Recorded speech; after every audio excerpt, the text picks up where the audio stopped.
and welcome back to the Welsh Premiership podcast and episode 20 today. We just want to say thank you to all those who watched and interacted with our last podcast with Matt Silver. Talked about a very important subject in mental health, so thanks for all the positive reaction to that. And today we're joined by Cardiff RFC team manager and Cardiff Schools head coach, Iestyn Williams. Iestyn, how are you? Not too bad, thanks for having me. So looking back to last year, first of all, Cardiff top of the league before COVID kicked in. How did you find it as a team?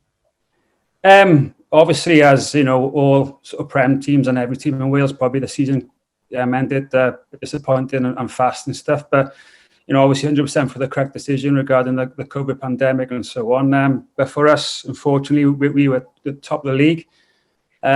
Probably in a good position, 6 games left, potentially 9 points clear, with obviously Aberystwyth and the Quins chasing us, behind us. But you know, I'm positively thinking, you know, we would have got there in the end. You know, we had a good coaching group who weekly put in great detail to the preparation for our games and so on. And you know, I'm positive they would have got us over the line in the end.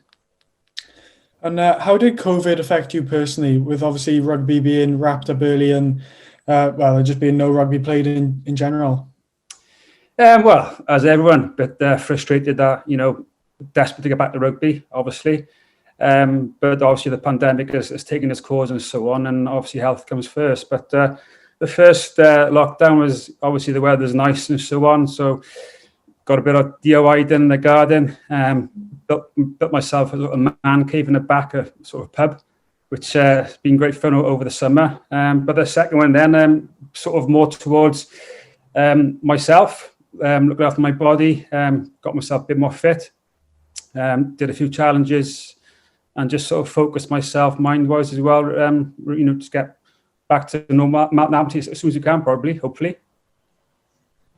And looking forward to next season then, whenever that starts. Obviously, Cardiff have lost a few players, but what will your thoughts be going forward with Cardiff? Well, it's difficult, isn't it? Because it's this time of year where teams will be prepping for next season, either retaining players or trying to sign new boys into the squad and so on. But it's difficult because there hasn't been a past season, so to sort of sign players into the squad is a bit difficult, because obviously you go on form and who's been playing well, and you sort of chase the boys and maybe will sort of blend well into your squad and so on. But you know, as every other Prem team, we're not doing anything at the moment until we get a start date for next season, return to play pathway, whatever you call it, you know, and a season structure. And once we get that and a date, and then we sort of prep for next year and you know, hand some information to our squad and so on, and look forward to pre-season in a way. And you've touched upon the coaching already at Cardiff, but how good of a coach is Steve Law, and what's he like to work with? That's a great question. He's a great bloke. He's transparent. He's basically, he'll say what he thinks, and if you're not doing a good job, he'll tell you, and you make sure you do the next time and keep you on your toes and so on. But no, he's a great manager. You know, he's been in the Premiership since the start, and his experience is definitely, you know, told off on our young coaches with Gethin and TRT and James Dixon last year. It's just his experience. You know, as a coaching group, they had discussions, but in the end, if there was any 50-50s, Spot will have his way in a way. Even with Mel and with Geth, at times we had some quite funny conversations, just in the background, just watching them two go at each other, in a good way, in a sort of discussion way. But no, he's a great man, and you know, I'm looking forward to working with him again next year, once we get to sort of start. So the Premiership as a league, it gets quite some bad press sometimes from like the media. What are your thoughts on the standard of the Premiership in general? Yeah, I'm on Twitter, obviously, and you know, I read through sort of the anti sort of Premiership vibes that are out there regarding it's a league for old men and it's a waste of money and so on. But being hands-on, you know, I see a great development pathway and also a great competition.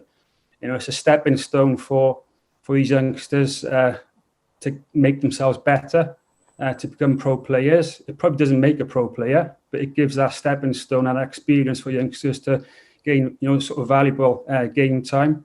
I think when Jones was in the press last 2 weeks, just saying one of his toughest games was in the Premiership, and that's up to date now. So it has its values, definitely, but the people are probably having a go at it and potentially hands-on involved and don't see what actually goes on behind the scenes and the sort of professionalism and the preparation that these boys get. And to me, it's a great competition, and it's definitely a development pathway, that should get stronger next few years, in my opinion. There's a question: do you sort of cut it down to 8 teams, blend it in with a sort of 8-team sort of competition? If you do, you can probably make it stronger. But it's probably important that the union sort of review the Premiership yearly, and we make it as a better competition as we can, really. And you're the head coach of Cardiff Schools. How important is it to you, and what does it mean to you to be able to play a pivotal role in the development of young players? Yeah, I suppose being sort of heading up a Cardiff Schools group is a privileged position, because obviously Cardiff Schools is potentially the biggest. Well, it is the biggest schools union within Wales, with a catchment of schools and so on.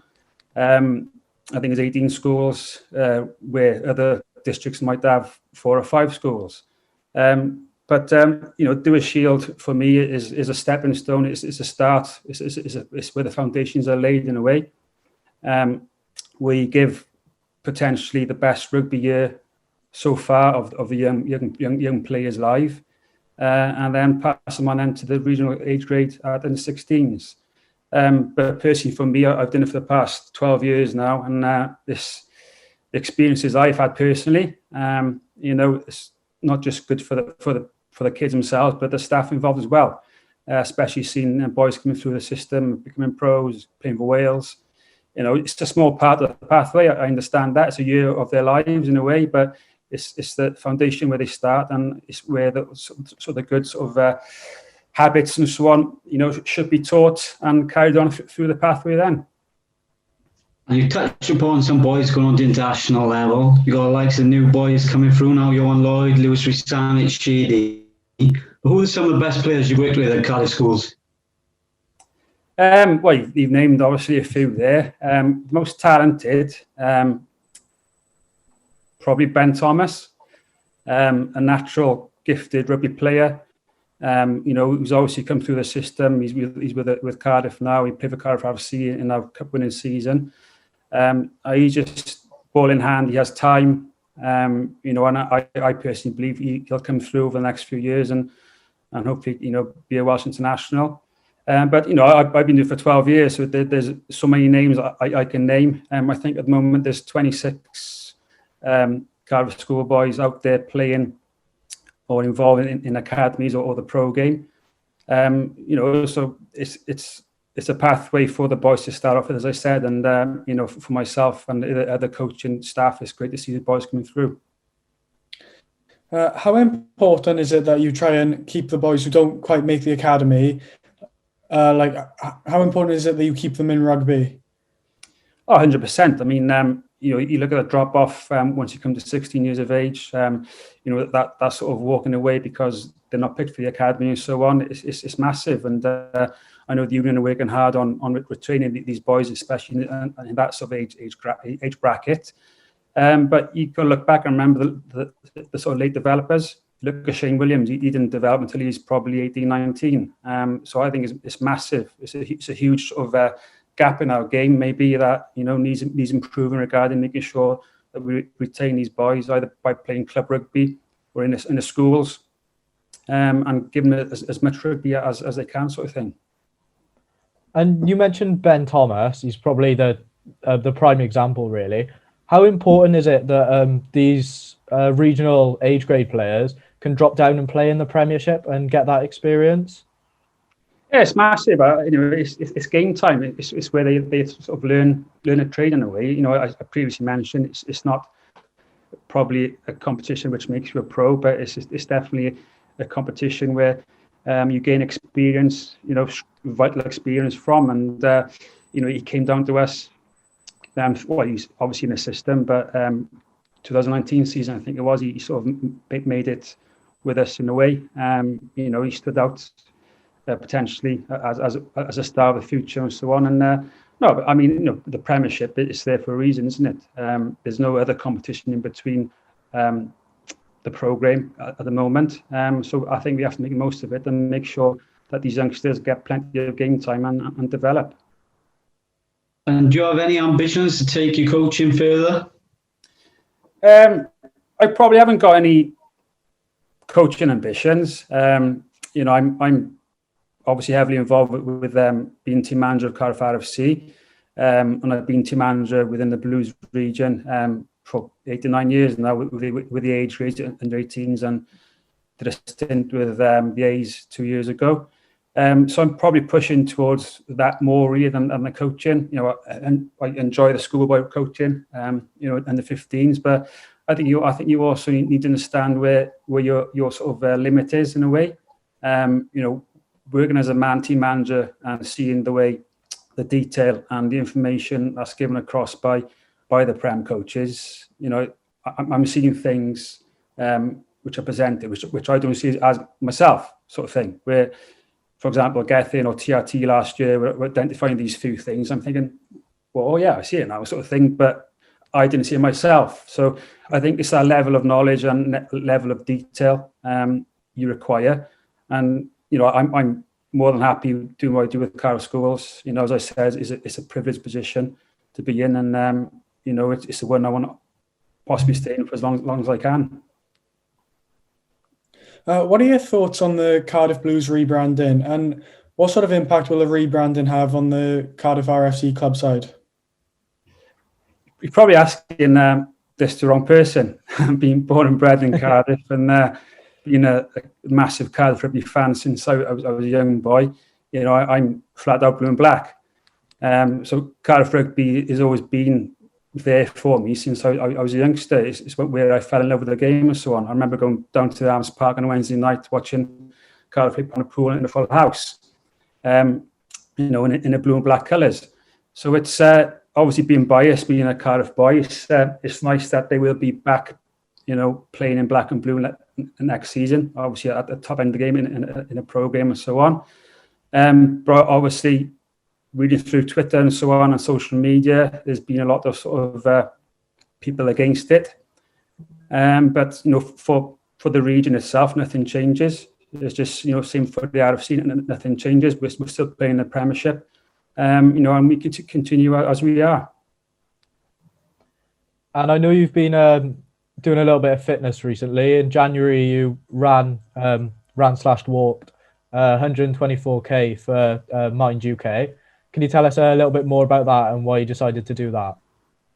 Yeah, so it was for Mind Cymru. Unfortunately, 2 of our ex-players committed suicide in the last 2 years. So we thought over the past few months, what can we do as a sort of a schools union to support the charity? So over a Christmas drink, over Zoom, this was with the staff, we decided to do 4k a day throughout January. It was sort of conversation where we were talking about how far can we run, and I said, well, I'm probably 4k at the moment. So one of the coaches suggested we do 4k a day. So that's what we did. The challenge was 4k a day every day in January. So equals to 140k and 24k, sorry, in throughout the month. And then we linked it into the Mind Cymru charity, obviously in memory of Lewis Isaac and Sean Mullane, both 2 ex-Cardiff schoolboys. And we did more than we thought we raised. We raised just over £2,000, but our target was 1,000. And it was a great month. And even for myself, just doing it every day, fitness-wise, I saw a massive difference in my well-being as well. And just I sort of maintained this now. I'm either walking a dog 5k a day, or I'm doing something else 5k a day at the moment. So it's sort of it gave me a push a bit regarding to get fit, and I feel much better for it. Mental health is obviously a really important subject, but how have you coped throughout the past 12 months or so in the lockdowns, and how important is it to you?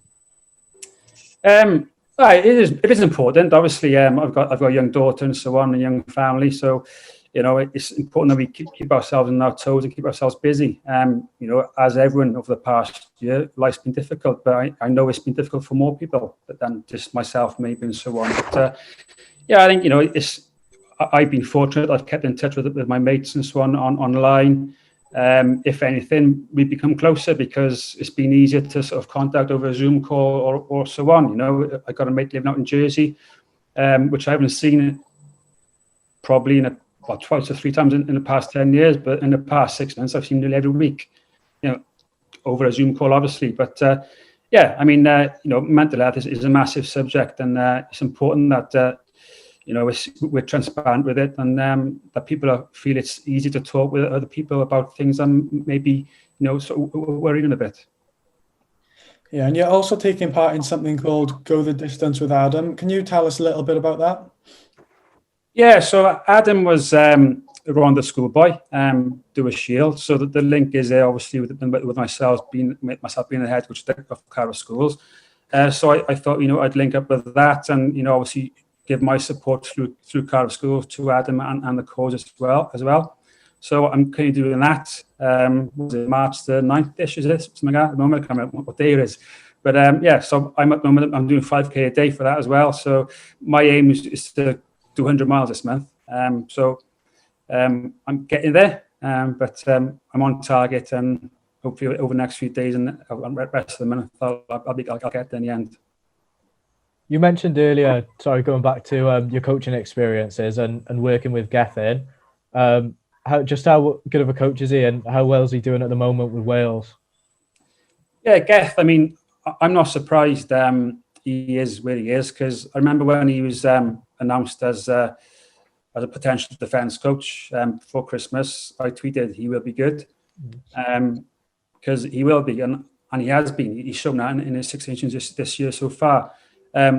He's a very determined person, as you know. He was as a player, and over the 2019-20 season, he just sort of become on board with us, obviously. But by the end of the season, he was just a fantastic coach and a leader as well. And the boys, just looked up to him, and everything he sort of delivered on the coaching paddock. It was obviously worthwhile doing, because it made us better as a team, and obviously as a defensive team as well. And I know Morgan Allen's gone to play rugby league, hasn't he, for the summer? Will he be back with Cardiff for the winter then? Yeah, you will, definite. It's like a stopgap for him. Obviously, rugby in the past 12 months, and he's dying to get back out there, and it's something for him to do, and to keep fit and get that physicality back into his game as well. Lovely. That's a wrap then for this episode. Thanks for coming on, Iestyn. Thanks for having me. If you're new, then catch up with our social medias at Welsh Prem Pod, and catch up with the rest of our videos on this channel. Thank you, and good night.